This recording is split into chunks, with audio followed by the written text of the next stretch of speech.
கோவப்படாதீங்க சார். என்கிட்ட எல்லாம் கோவப்படுறதுனால 10 பைசாவுக்கு பிரயோஜனம் இல்ல. என்கிட்ட எல்லாம் கொஞ்சம் கூலிங்கா நடந்துக்கங்க. 20 வருஷத்துக்கு முன்னாடி நான் ஆடின வேட்டையை கேள்விப்பட்டிருப்பீங்க.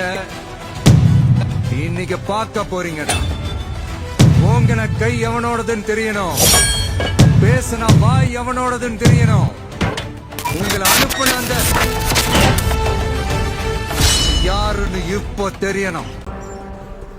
18 வயசு கிலோ உள்ளவங்க, இதயம் பலவீனமானவங்க, பிரெக்னென்ட் லேடிஸ், இந்த ஃபைட்டை பார்க்காதீங்க.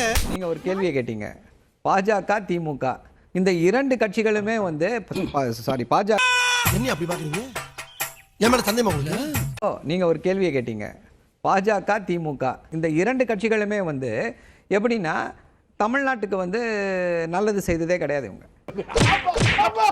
தாவேக அரசு கொடுத்த பணி நியமனத்தை ரத்து பண்ண வச்சிருக்கு. இப்ப தாவேக அரசு வந்து நாங்க உச்சநீதிமன்றம் போறோம் அப்படிங்கிறாங்க. உச்சநீதிமன்றம் போறது அப்புறம் அது வேற வாயி, இது நார வாயி. இந்த ஆட்சி தாவேக ஆட்சி அமையுது. ஆட்சி அமைஞ்ச உடனே கையெழுத்து போடுவீங்கல்ல, அந்த கையெழுத்துக்கள்ல கரூர்ல இறந்து போன பாதிக்கப்பட்டவங்க குடும்பத்துக்கு வந்து அரசு வேலை அப்படின்னு முதல் கையெழுத்தாக போட்டுக்கலாம். What bro, it's very wrong bro. தமிழ்நாட்டுக்கு எண்ணற்ற வரலாற்று பெருமிதங்கள் உண்டு, வரலாற்று சிறப்புகள் உண்டு, தமிழ்நாட்டுக்கு பல முற்போக்கு அடையாளங்கள் உண்டு. எல்லாவற்றையும் கடந்த 2 மாதத்தை எல்லாத்தையும் கால் பண்ணிட்டாங்க.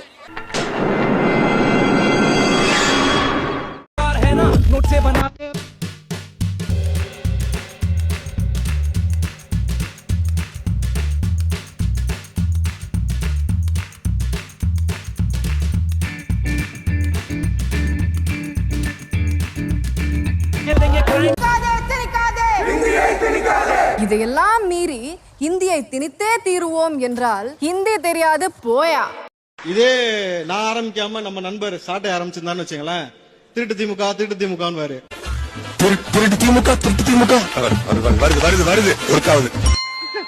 ஆனா ஆனா இப்ப ஆரம்பிக்கும் போது இனிக்குது திமுகன்றாரு. அது என்னன்ற ரகசியத்தை நீங்க சொல்லணும் கண்டிப்பா. கோமாளி பசங்கள இந்த போட்டோ வந்து நான் தான் ரிலீஸ் பண்ணேன். இந்த போட்டோ ரிலீஸ் பண்ண காரணம் என்ன தெரியுமா? வெறும் லொயலா மணிக்கு வாழ்த்துக்கள் சொன்னதுக்கு பெரிய புடிங்கி மாதிரி இடமா போஸ்ட் போட்டேன் தெரியுமா? அதனாலதான் லொயலா மணி அண்ணா கூட எடுத்த போட்டோ வந்து நான் ரிலீஸ் பண்ணேன். உடனே இந்த இடுமாவோட சொம்பு பாத்தீங்களா, எங்க இடுமா வந்து அன்னைக்கே கண்டித்தாரு, அதனாலதான் இந்த போஸ்ட் போட்டாங்க. ஆமா ஆமா ஆமா, மக்கள் அன்னைக்கே கண்டித்தாரு, அதனாலதான் இன்னும் 0ல இருக்கும். திரு விஜய் அவர்கள் நேத்து வந்து பாத்தீங்கன்னா கத்திப்பாரா ஜங்ஷன்லாம் போய் சுத்தி பார்த்துட்டு இருந்தாரு. டிஎம்கே ஐடி வந்து அதை ட்ரோல் பண்ணியிருக்காங்க. ஏற்கனவே திரு மு க ஸ்டாலின் அவர்கள் அங்க போய் சுத்தி பார்த்திருக்காரு. சோ எப்படி இந்த கூச்சி பேக்னா அதோட ஃபேக் இருக்குமோ அந்த மாதிரி திரு விஜய் அவர்கள் பண்ணது ஃபேக் அப்படின்னு, இன்னும் சீப் வெர்ஷன் அப்படின்ற மாதிரி சொல்றாங்க. அதாவது ஃபர்ஸ்ட் குவாலிட்டி, செகண்ட் காப்பி போலி, ஃபர்ஸ்ட் காப்பி அப்படின்ற மாதிரி சொல்றாங்க. என்ன செய்வது என்று அவர்களுக்கு தெரியவில்லை. இவரும் தான் மெட்ரோவில் பயணித்தார். ஒருத்தங்க பக்கத்தில் நின்று தான் அவனை போய் சப்புன்னு 2 அரை விடுறாரு. பஸ்ல போறப்பே ஒருத்தனை அடி சாப்பிட்டு. அது அடுத்தது எது சீப் வெர்ஷன்ன்றத திமுகவினர் மனசாட்சிக்கே விட்டு விடுகிறேன். அவங்க கிட்ட விட வேணாம் சார், மக்கள் கிட்ட விட்டுறலாம். இல்ல அவங்க தான் மனசாட்சியோட யோசிச்சு பார்க்கணும். நேற்று விஜய் மெட்ரோல போறாரு, அந்த படிக்கட்டுல இருந்து திபு திபு திபு திபுன்னு இறங்கி ஓடி வந்தாங்க ஜனங்க. பாத்தியா, இப்படி என்னைக்காவது ஓடி வந்திருக்காங்களா ஐயா உங்க டேடியை பார்க்க?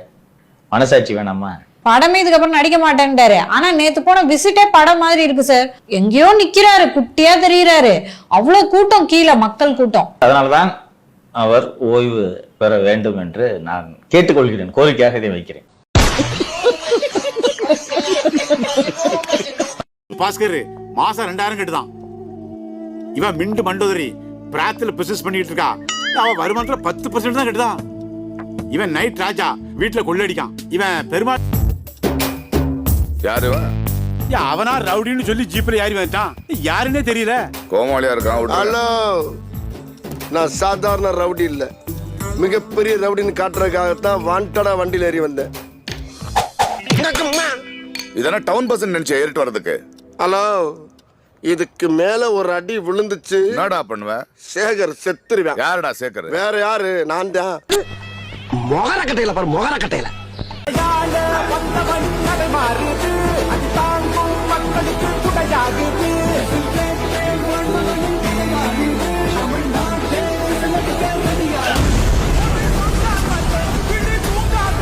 வேற எதுவும் இல்லை சார், நீங்க கிளம்பி.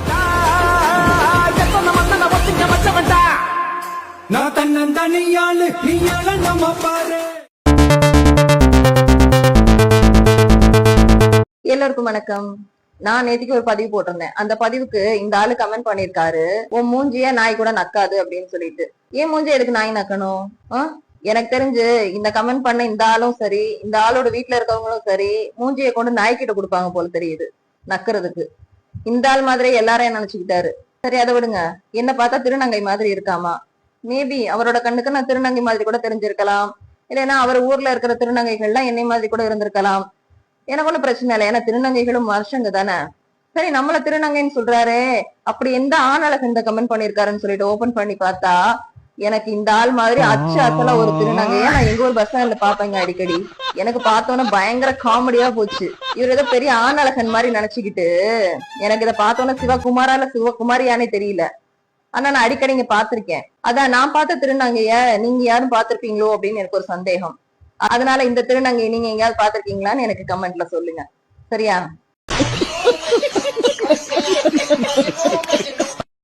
என்னையும் புலம் போட்டீங்களே. மேட்ரு என்னங்க, நேற்று ஒரே ரீல் போட்டு நம்ம விஜயண்ணா, ஓகே, நம்ம விஜயண்ணா ரைம்ஸ் பண்ணாரு திருச்சியில், சூப்பராக இருந்துச்சு. அதை அப்படியே எடுத்து எனக்கு தெரிஞ்ச மாதிரி ஒரு ரீலை போட்டேன். சூப்பர் வரவேற்பு, நன்றி, லைக்ஸ் பிச்சுக்கிச்சு, தேங்க்யூ. ஆனால் அதுலேயும் வண்டியா திட்டுறானுங்க, தே மகளே பூ மகளே. அதுலேயும் எனக்கு தமிழ் படிக்க தெரியும், இல்லை இங்கிலீஷ் கலந்த தமிழ் எழுதுறப்ப எனக்கே புரியல. அதில் வர ஒரு அண்ணன், அவர் டிஎம்கே சப்போர்ட்டாக இருக்கும் போது தோணுது, டிஎம்கேவோட இலவசத்தை யூஸ் பண்ணிட்டு நீ இப்படி தான் பேசுவ, நீ இப்போ படுவேன்றாரு. நானும் யோசிச்சு பார்த்தேன், அந்த அண்ணன் என்னோட பயோவை படிக்கல, பார்க்கல. ஏன்னா என்னால் டிஎம்கே, ஏடிஎம்கே, ஏன் இப்போ தாவேக்கா, ஏன் பிஜேபி, நம்ம நாம் தமிழர் அண்ணா வேறு ஏதாச்சும் இருக்கா எடுத்ததோ சாரி, யாரையும் யூஸ் பண்ண முடியாது. இங்கே ஆட்சிக்கு வந்தால் கூட அவங்க ஃப்ரீ விசா யூஸ் பண்ண முடியாது. ஏன்னா நம்ம ஈஷாவை பிறந்தவ.